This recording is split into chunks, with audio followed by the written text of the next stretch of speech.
Now, the government today has announced some changes to visas for backpackers in this country so that they can help out a bit with the bushfire recovery around the country. I'm joined from Melbourne now by Kevin Butler, who heads up Blaze Aid, a fantastic organisation that helps farmers in particular recover from bushfire. Thanks for joining us, Kevin.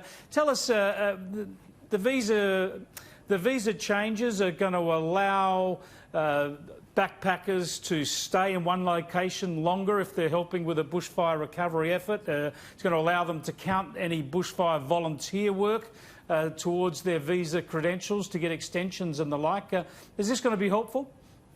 Oh, Chris, it's going to be really helpful. Already we've had a sprinkling of backpackers in Blaze Aid camps between Kangaroo Island and the Queensland border. They come from mainly Europe and the UK. This new legislation is going to make it so much easier. They've got choices of now working on fruit picking and other desirable industries where backpackers are needed. That will be paid work.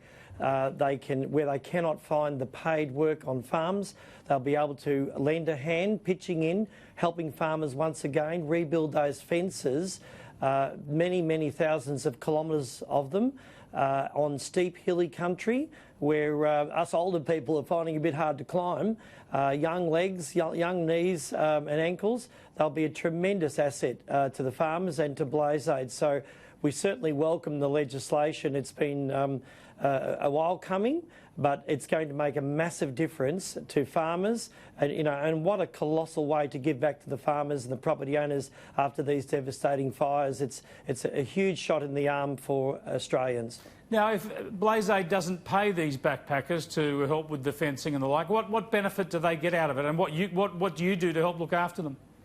Yeah, well, Chris, we feed them. They get 4 meals a day and they get the accommodation as well. Well, they bring a lot of their own. That's the swag and the tent.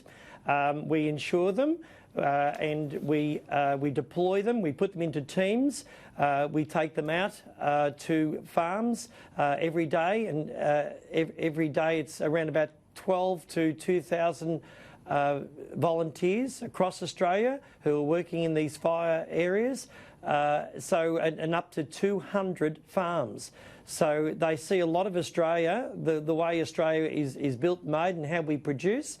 And there's TV screens all over Europe that are showing and have shown these devastating fires. What a great time for the Australian government to make a decision like this, to have young people really productive as backpackers in Australia, either picking fruit or rebuilding those fences and reconstructing after the fires. It really is a wonderful decision for farmers. Yeah, it's fantastic. They get to help Australians, they get to do good works, they get to meet people and see the country fed and looked after, as you say, and their time on those good projects will count towards their visa applications if they're looking to extend it and that sort of thing. Sounds like a really good move.